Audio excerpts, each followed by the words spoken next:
Pues nada, ya veis que tuvimos un día intenso, que llegamos de ideas generales, después plasmaciones arquitectónicas y finalmente la parte hollywoodiense, ¿no? Con todo lo que habéis imaginado durante el día, una posible plasmación de cómo puede ser y cómo puede llegar a ser, incluso extendiendo estos vídeos, ¿no? ¿Alguien se anima a empezar con alguna pregunta para alguno de los ponentes, comentarios? A ver, quería preguntar sobre las canteras. Has dicho sobre los montes de Figueira, ¿hay alguna protección especial sobre este tipo de canteras en Santiago o algún circuito para visitarlas? Como por ejemplo las canteras de Macael, que se está haciendo también en los itinerarios para ver este tipo de zonas, ¿no? Que esté protegida, quería saber un poco. Muy buena pregunta. En realidad, las canteras medievales y a partir de ahí en adelante están protegidas en el Plan de Ordenación General, en lo que es el territorio metropolitano de Santiago. Lo que no tiene todavía es una protección especial, pero en principio de estas canteras que han sido medievales y hasta el siglo XIX-XX no se puede extraer piedra. Lo que creo que es importante, y lo comentábamos ayer noche, es que en realidad sí que es una fuente pues muy lujosa de material para lo que compite al patrimonio de la ciudad. Y lo que se trataría sería, el proyecto que yo presenté era un proyecto de protección que fue aprobado por la arqueóloga municipal. Y de lo que se trataría ahora sería en una segunda parte del trabajo pensar en cómo hacer visitables las canteras. Yo ya he visitado bastantes en Estados Unidos, muy bonitas, o sea que el potencial de la visita es enorme. Los 9 kilómetros de distancia, pues quizás caminando, para el que viene sin duda desde Roncesvalles, lo dan un salto. Y quizás podría hacer ese recorrido de camino a Finisterre. Cuando visitamos las canteras, David Pérez nos contó que en el pasado, en realidad, los celtas caminaban por las cumbres. O sea que ya hay caminos celtas que van desde este punto y llegan a Finisterre. O sea que esa sería posiblemente una forma de empezar a pensar cómo incluirlas dentro de este territorio más amplio, ¿no? De la catedral y del fin del mundo romano, que ya fue fin del mundo para los celtas y posiblemente para aquellos que vivían antes que ellos. No sé si eso responde a la pregunta. No existe todavía el proyecto. Hay protección, ya hay protección, pero no existe todavía el proyecto de conservación y visita. Que es muy importante porque sí, es una zona preciosa además. Sí, pues una vez que se descubre, todavía, ahora si las encontráis en Google, ahora que dijimos dónde están, si os vais con un machete, que me encanta lo del machete, pero que cuando fuimos allí fue como entrar en la selva amazónica. Pues podéis incluso ver restos de partes de granito que han estado trabajados para extraer el granito, bloques con cuñas, y veis los restos de lo que era una cantera totalmente funcional en la época. Claro, sí, es verdad, está chulísimo. ¿Alguna pregunta por ahí? Una reflexión. Viendo la reproducción de Armstrong sobre el coro, me ha llamado la atención el comprobar que el coro era de piedra, cuando normalmente estamos acostumbrados a ver en toda la catedral los coros de madera. Hay muchos casos en donde en otras catedrales el coro sea de piedra. Sí, de hecho, los de madera, claro, los de la Edad Media no se conservan en madera, los de madera normalmente son posteriores, ¿no? Y coros de piedra antiguos, como el del maestro Mateo, se conservan muy pocos, pero hay restos en catedrales importantes como Chartres, que se conserva parte de lo que sería la fachada del coro, ¿no? Y se conservan partes también de la iconografía que tendrían, la parte exterior, que ese ya es gótico, un poco posterior. Y había uno en Canterbury, prácticamente de la misma época que el coro del maestro Mateo, que también estaba en relación con todo el programa de las vidrieras, y o sea que en el 12 sí que hay, no que se conserven tantos restos, porque lo bueno de la Catedral de Santiago, que es un milagro que se conserve la fábrica románica. Burgos tenía una catedral como Santiago, que además se empezó a construir al mismo tiempo, y quedan 3 capiteles prácticamente. Y la de Santiago se conserva porque hubo casi una cuestión arqueológica de incluso cuando se desmontaban cosas en la catedral se reutilizaba todo.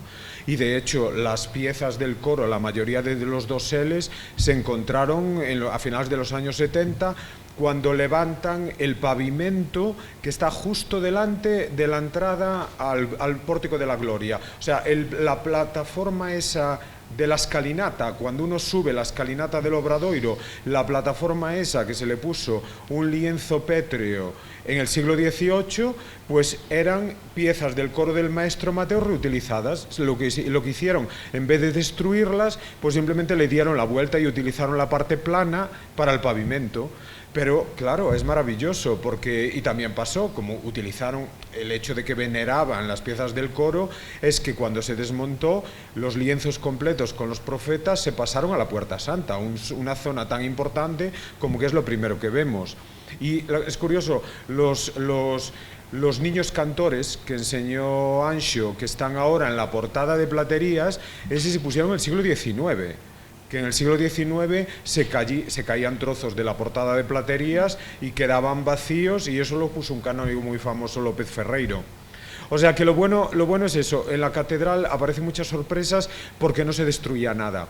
Otra razón por la que se pueden conectar elementos, porque estoy realmente de acuerdo con Rodrigo en lo que posiblemente en la parte exterior de la fachada no había esculturas, y si había eran una a cada lado del arco, no eran arcos abocinados como conocemos el resto de las catedrales. ¿Y por qué? Porque realmente a mí me extraña que hubiera un juego de 2, 4, 6 esculturas más de la fachada exterior, grandes estatuas columna, y que se perdieran todas y que las destrozasen. De hecho, es muy sorprendente la que se conservó. O sea, esta que apareció ahora es sorprendente y está prácticamente íntegra. Y lo que se conservaron, las 6 que conservamos, fue, ahora que sabemos dónde estaban, en las jambas planas, es porque, claro, es 1521, ponen puertas donde antes no había y necesitan el espacio de la jamba para las bisagras, y lo que hacen es quitar las 3 parejas, y por eso las conservamos intactas. Por eso la gente se ponía a pensar, eran estatuas columnas, ¿dónde estaban el abocinamiento de la fachada? ¿Cuántas eran? Pero si claro, las tenemos, eran 3 parejas para las 3 entradas, para las jambas planas de las 3 entradas. Ahí había otra pregunta. Cuando lo dice él suena tan sencillo, ¿verdad? Sí, es cierto. ¿Sabes? Es como cuando uno encuentra el código para un algoritmo y hasta que no tienes el código, el algoritmo parece imposible. Encuentras el código y desvelas el algoritmo completo.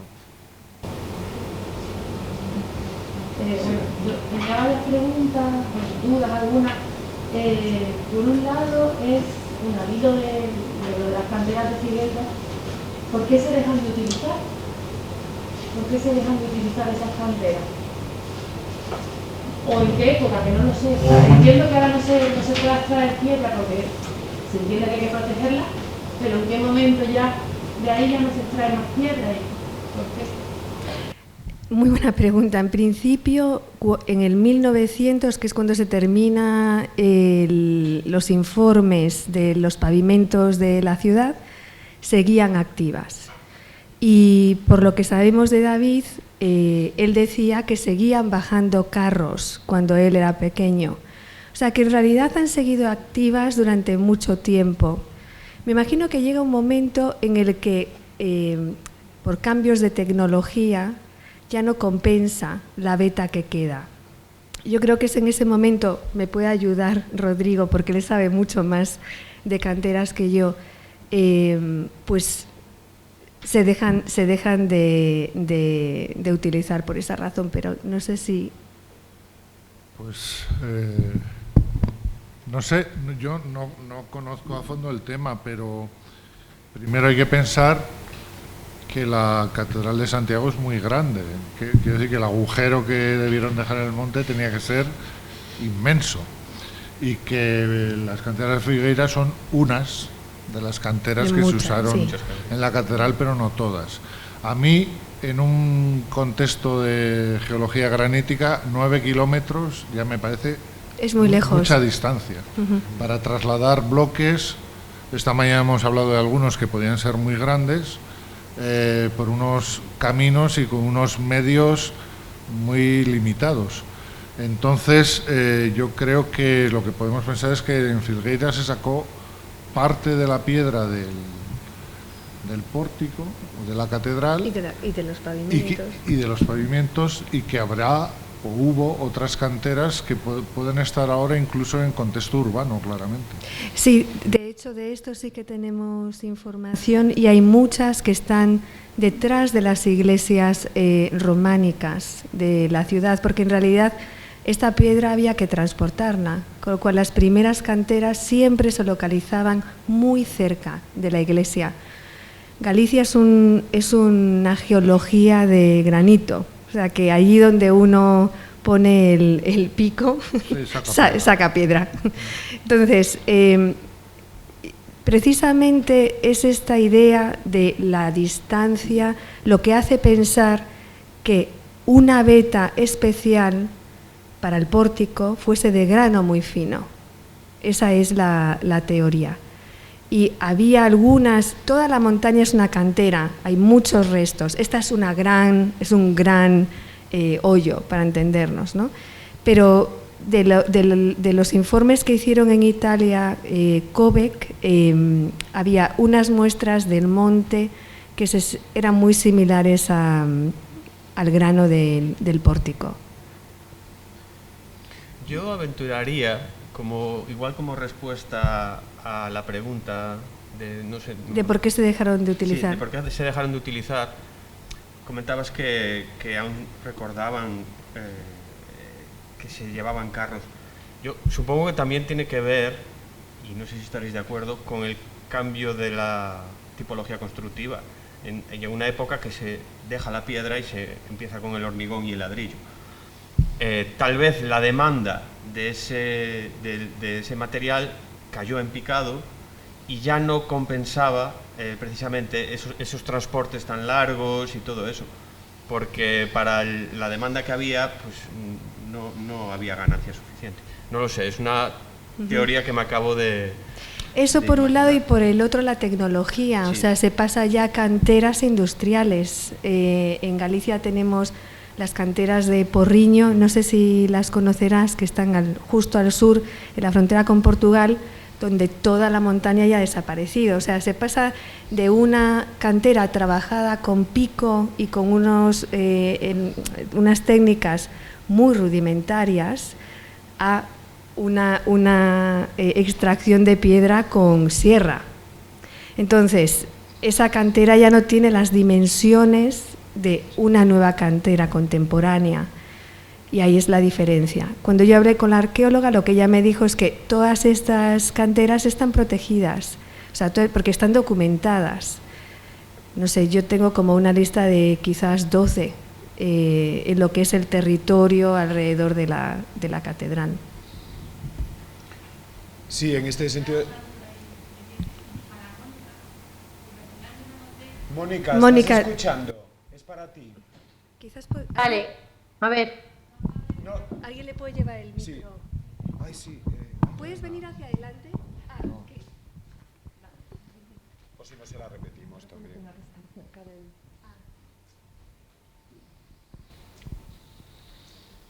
No sé si lo anoté, bueno, no lo anoté seguro, pero no sé si ella lo dijo al final. ¿Qué altura ha salido en alzado que tiene la nave principal de la Catedral de Santiago y las torres? ¿Qué altura tiene? La nave principal, ¿no? Hasta el tejadillo, y las torres, porque no la...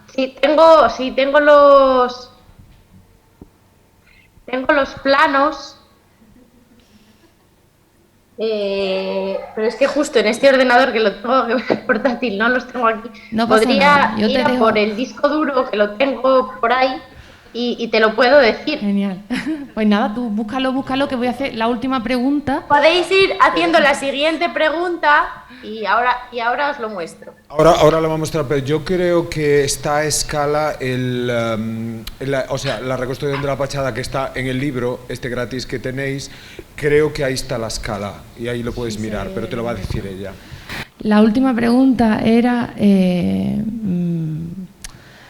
un poco para que hablarais sobre un poco el proceso de diseño y construcción del Pórtico de la Gloria. Es decir, ¿cómo pensáis que si hubo, entiendo que, porque si hubo unos dibujos previos, se ha comentado que había algo antes y que luego se empieza a construir en un segundo nivel, se van poniendo las esculturas y se va trabajando un poco en obra y arreglando un poco los desajustes que van saliendo, no lo sé.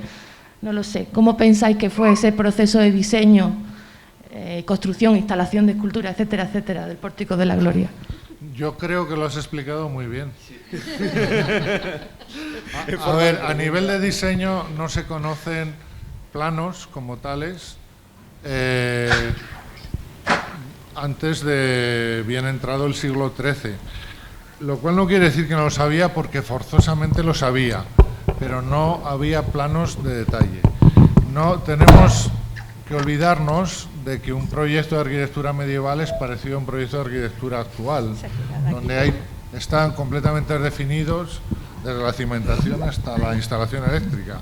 No, se trata de formas muy básicas que se van desarrollando en el transcurso del tiempo de la propia construcción y que muchas veces se van cambiando, ¿no?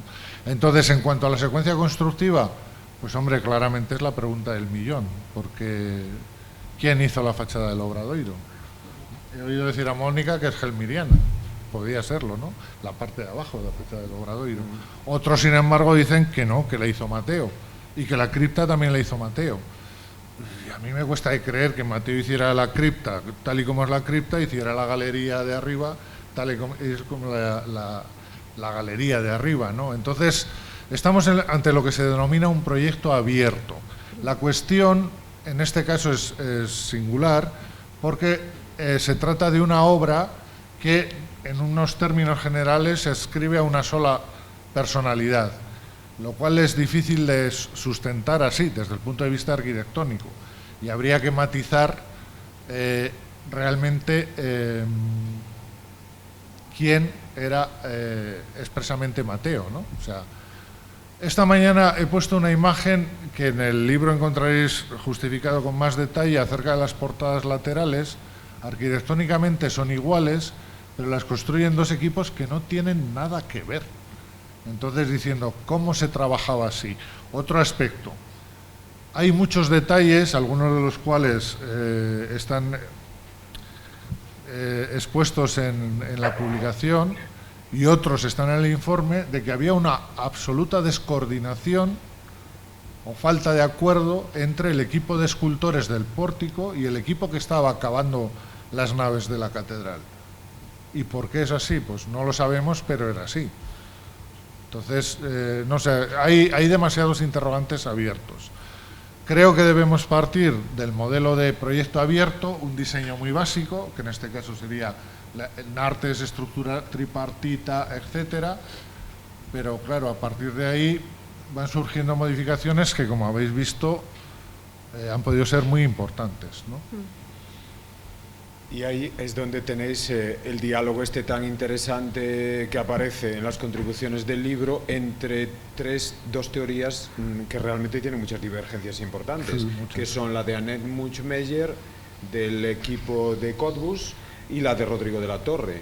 Y es interesante ver ese diálogo entre ellos y las zonas concretas en las que divergen lo que había antes, lo que había después, piezas concretas. Y es muy complejo, por eso que es muy chulo verlo aquí y es fascinante cuando te metes en la complejidad del texto. Entonces ahí es donde, una vez que veis los grandes rasgos, podéis ahí profundizar en el diálogo y sacar vuestras propias conclusiones también.